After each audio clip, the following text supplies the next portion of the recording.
Welcome to the Deepak Saini Show. He said he gon' huff and puff and blow my mind up. You meet to island girl, she might dirty wine up. Welcome to the Deepak Saini Show. I'd like to thank Jxxiii for our intro music. You can find a link to her music in the show description. This is a special recording done live at Potapalooza 2023. My guest today is Maartje Van Krieken. Did I get that right? Pretty close? Perfect. Pretty close. Yes. Awesome. So Maartje is a renowned expert in project change and crisis management with over 20 years internationally in the oil and gas industry. I also spent 20 years in the oil and gas industry, so maybe we'll talk about that as well. And as a consultant and coach since 2019, she aids organizations in crisis and major turnarounds. Her keynote talks infused with real-world experience offer insights on resilience and innovation.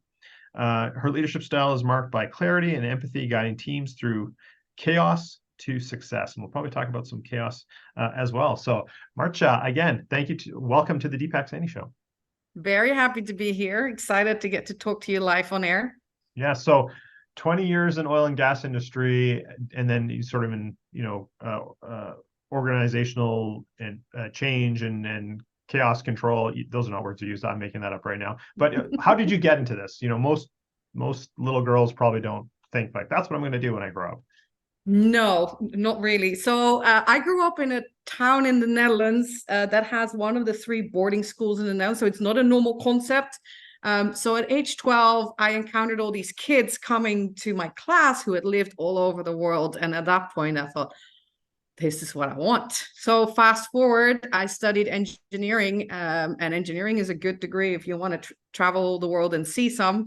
So I applied actually as international staff with one of the oil majors and got in. So I was hired to be deployed around the world, which is really the reason I ended up in oil and gas.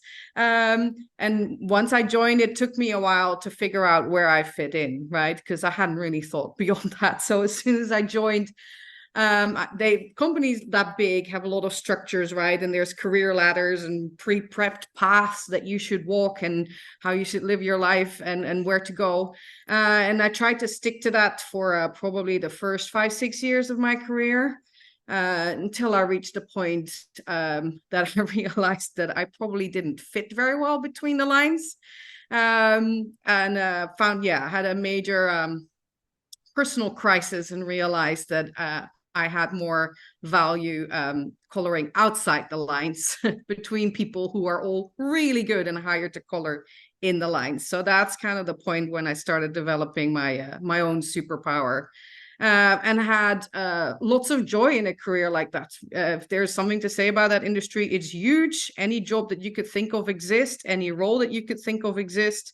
And there's definitely no lack of adventures working on frontier oil and gas projects, right? There's loads of unexpected.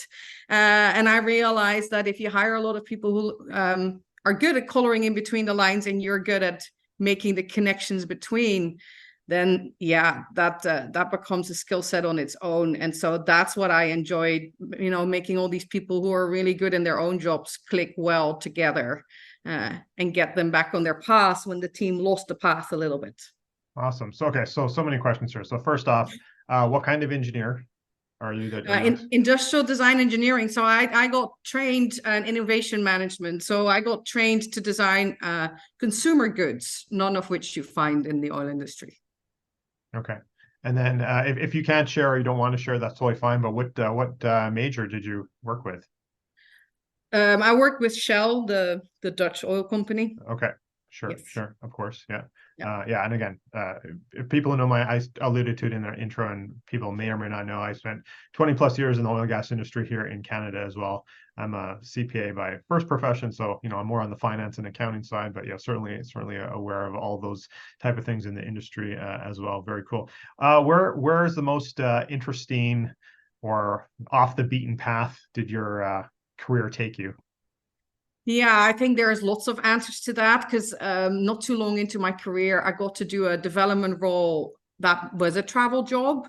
I spent 222 days away that year, traveling literally every continent. But I've actually also worked and lived a couple of years on Sakhalin Island, which is a Russian island north of Japan.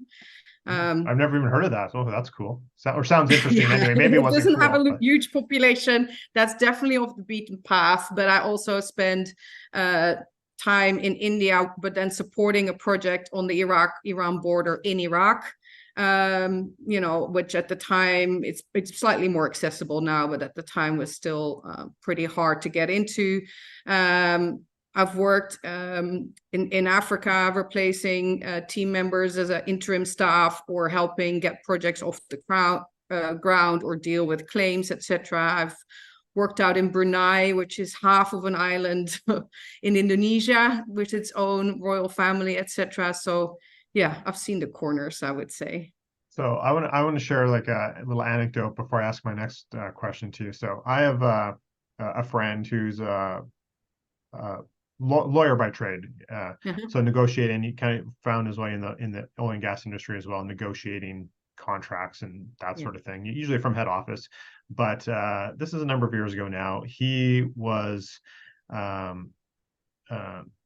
charged with negotiating oil and gas concessions in Iraq area and disputed territories, and he didn't last very long. Because you know, when there's literally the most terrible things in the world that can happen, or you know, happening miles away from when his convoy was going to try and negotiate some sort of settlement or agreement in with some warlord or something like that. He's like, I can't do this any longer, type of thing. So I just preface that was my question to you, because you know, in your bio it says, well, like dealing with chaos, and maybe it's nothing so extreme, but what is like the one story, the one crazy chaos thing that you were put in charge of to sort of help sort out?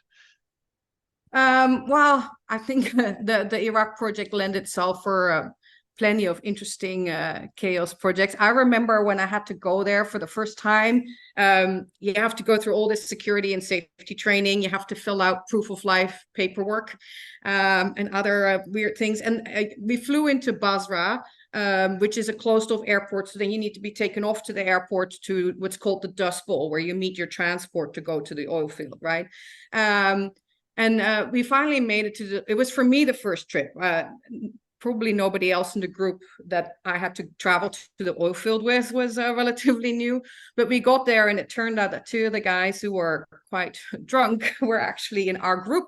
And the head of security, who's, you know, responsible for transporting us, comes up to us and says, "What do you want to do with these guys?" I kind of looked at him like, "How do you mean? What do I want to do with these guys?" He says, "Well, you're the most senior person here." I said, "Oh, what's your policy?" He said, "No policy. You tell me."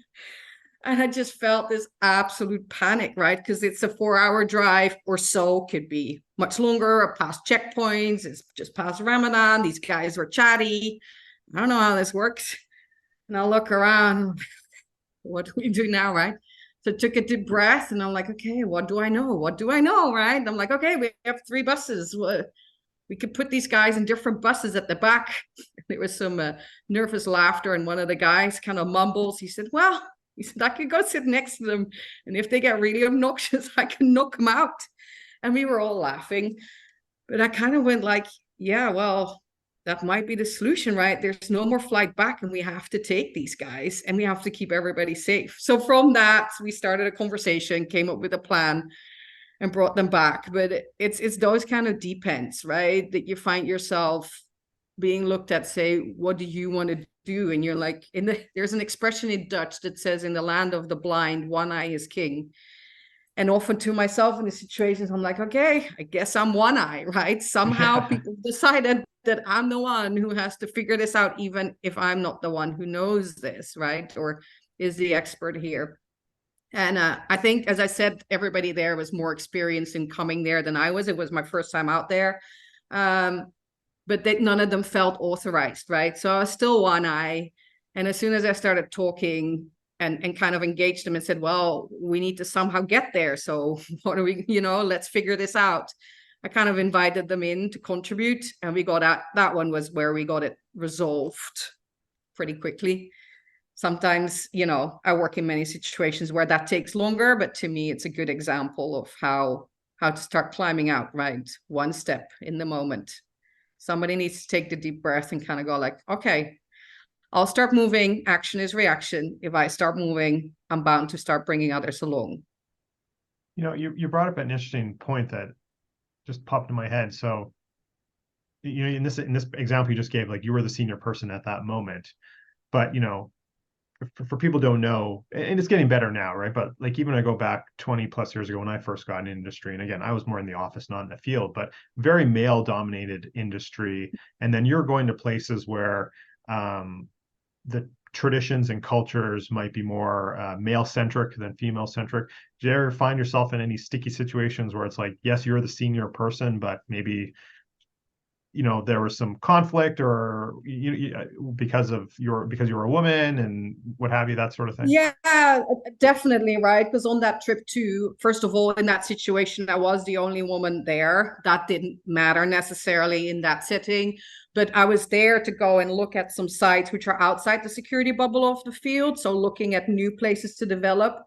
And so you're driving in a security convoy with these big Land Cruisers with armor in it, and you're wearing body armor, and there was like 6 of us, and there was, you know, double that many security. And things were fine. We encountered some security and border guards, and most of them were laughing. But at some point, I got out of the car, and the security guard turns around, and he's like, "You're going back in the car." The leader, the local leader of the security post, the first thing he said, "Who's she and what's she doing here?" Right? And in a tone that was not okay. So I got whisked back into the car. In situations like that, I usually had to drive with the main honchos, or, you know, it was always very specific where I had to travel, where I could go. But equally, that same trip, we were driving through a swampy area, and there were people fishing there. And there were some women there, and they realized that there was a woman in the car. When we came back about the same route, 45 minutes or an hour later, they were all on the side of the road, and they wanted to say hi to me and wave to me. So they, you know, that also to me is like, cool. There were some younger people there, right, who saw a woman out there, and it was cheerful, right? We were just waving. There wasn't much to be done. But I think there's lots of extremes because of the gender situation, but there's also plenty of positive ones, right? Unfortunately, the negative ones are usually scary, Sure. but the positive ones definitely make up for some of it. Awesome.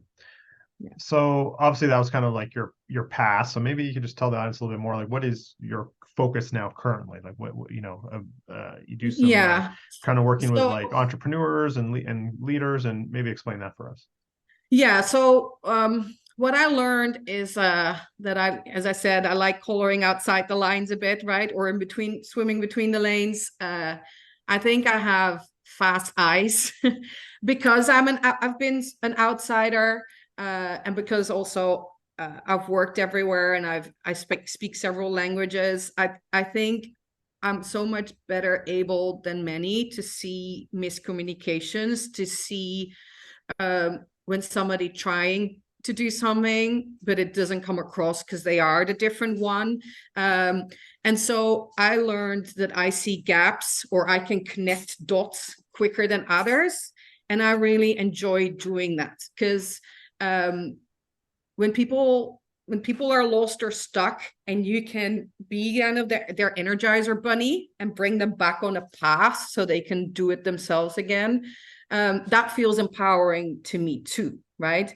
And I studied innovation management. I love innovation, and I love smart people who come up with great solutions.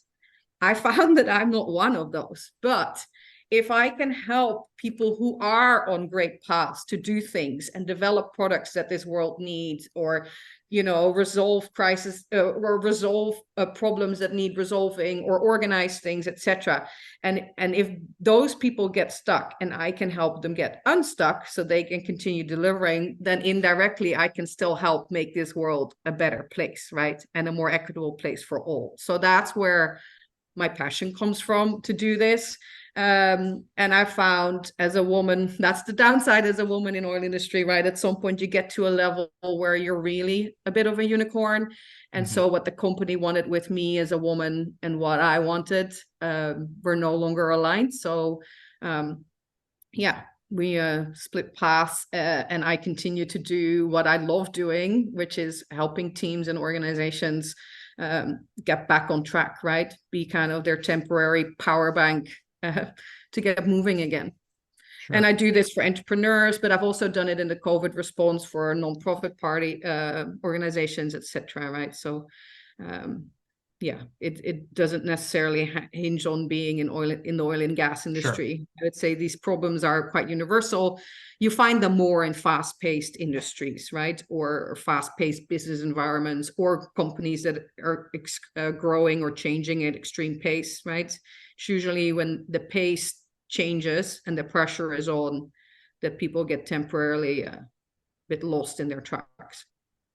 Yeah, like tech industry, for example, just first, fast paced. That's the first industry that pops in my head. There's obviously many others, and obviously companies in any industry, but that's what came to my mind.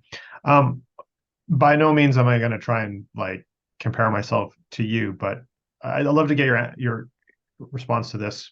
I find myself that when it took some time. I've been meditating for 6.5 years now, continuously every day. I find that when I'm in that state, different pieces of information sometimes finally make sense and come to me. And that sounds exactly like what you do. I'm just wondering if meditation or some other tool or technique enhances your already inherent superpower, or just like it's just your superpower. Yes and no. So I also lived and worked 4.5 years in India, and I did do some yoga and things like that before then. I did not think that was for me, but I found that it is for me, and with the right teacher, because I am notoriously bad at relaxing and tuning off, right? Finding the off button in my brain. So yeah, if I don't function in my personal life, it's really hard to help others, right? Sure. Yeah, absolutely. So I need a certain spare bandwidth to absorb and hear what I'm seeing or what happens in the organization I'm trying to help. And so, yeah, I use techniques like that for me. I've gotten loads and loads better at self-care. So I do think I know how to recharge my own batteries, so I have capacity to work with others. I am a bit of an all-in person, so I'm either on or off kind of thing. And so usually when I just start working with a new client, I'm all in and I'm there, and I kind of get energized because it feels like every connection I make, there's a new spark. And so sometimes I go too fast or too quick because I see the lines. So what I've really learned, and what I'm also trying to teach others, is in that to really bring it down to the communication, right? So I kind of force myself after days working with people to kind of sit down, first write down everything I heard, and then try to translate it to something that, for those who like to read things, right, that they can read that, right, and actually try to make clear what it was that I saw and why I'm maybe suggesting what I'm suggesting, right? So I really have to force myself to download it at times so I don't lose things by going too fast. So it's not quite meditation, but I force myself down a quiet moment and just do a brain dump to make sure that I don't lose it. And I need to do that frequently. Got it. Like daily or multiple times a day? If I'm working with a client, definitely, right? And sometimes in between meetings, because if I'm switching if I'm interviewing and doing more diagnostics type, then I'm talking to so many people. But then I do in awful doctor's handwriting, like buzzwords and stuff that makes sense to me, right? Got it. Yeah, but I really have to force myself to download it so I can create enough space and make sure that I keep track of things. Got it. So obviously this podcast is not about health, even though that's what I focus on with my clients. So I always like to ask my guests, what's, maybe it's a morning routine, maybe it's, just that one thing that you have to do for yourself, your own health, or even, to use one of the words that came up earlier in our conversation, what's the one thing you have to do to, avoid the chaos, if you will, when it comes to your health for yourself? I'm lucky that I have a strong constitution, and I can abuse my body quite a lot in terms of travel and bad sleep routines. I did teach myself to power nap by having such bad sleep hygiene, and I find that very helpful, and I deploy it frequently. And I'd say for me, health is about. I think growing up in the Netherlands, there's a lot of focus on at least basic education on what to eat and how much exercise you need. So I think I have a base level that's just ingrained for me since a kid, that it doesn't necessarily require work. But from a mental health perspective, I try to schedule enough social time. For me, spending time with other people is everything, and particularly my friends. And I know that when I'm not doing well or when I'm busy, that's what can fall by the wayside. But it's also the thing that re-energizes me and recharges my battery. So even if I'm busy, I can work crazy weeks, but I make sure that I plan ahead and have some time on my calendar that I will know I will prioritize and go to. Could be a quick dinner with somebody or a quick lunch even, but just see some people that I'm close with. Right. Because that's the best thing for me to stay strong and keep going. Yeah, absolutely. I don't know if this resonates with you. My wife calls it like you need to fill up your cup every once in a while with those special people type of thing. So I love that answer. I love that. Yeah, just as we're wrapping up here, I just want to tell the audience that, all the links for Maartje and, where you can find her and all that she's got going on, we'll have in the show notes there.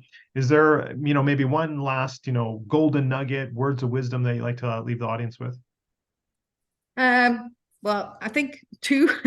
First one, I would like to thank you for having me on. And what I'm very impressed with you is that I know you from interactions like this or in bigger groups, or we circle in some of the same communities. And what I find intriguing or attractive in working with you is that I think you have a very you empower people even when you don't speak to them. I think your presence makes people believe, and the few things you contribute sometimes to a conversation, even if it's not much, sometimes already make people believe in themselves and believe that they can do things. I find you a very empowering and calming presence. I appreciate that, and audience, I did not pay her to say that. I know I truly appreciate those comments. Thank you. Well, I think that's very special. So I wanted to share that. I think for me, the one thing that a lot of people can benefit is a little trick I taught myself. As I said right in the beginning, I was operating as a girl in the oil and gas world in the manner that I thought was expected of me. And I've tried to walk other people's paths, maybe at times in life too frequently. These days, if I'm trying to sort out what I really have to do, if I feel my plate is too full, I ask myself, says who? Because there is always stuff that I think I have to do. And then when I say myself, says who? The only answer I really have is they or them. And they or them don't even have a face, right? Right. They might have a corporate logo, or they might look as a group, but it's not actually somebody that's important in that moment on that topic. So I think if you're overwhelmed and you're trying to make choices or prioritize, and you have a list of things that you think you need to do, right?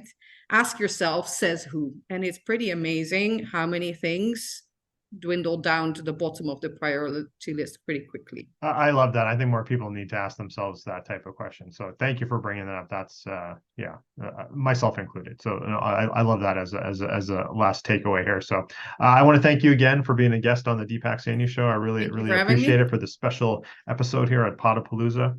I'm just going to throw it back to Jxxiii. He's going to play us some music on the way out. And again, everyone, thanks for listening to the Deepak Saini Show. Exceptional results for the exceptional you. This episode is brought to you by Optimizers. I love their product, Gluten Guardian. Now, I'm not celiac, but I am sensitive to gluten, and sometimes you just can't avoid it.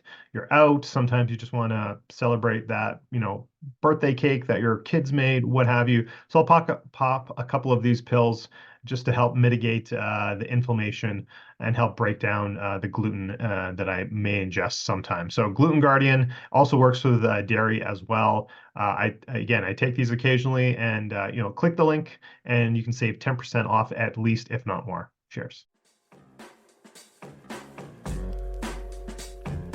Podcast produced by the Minted Green Company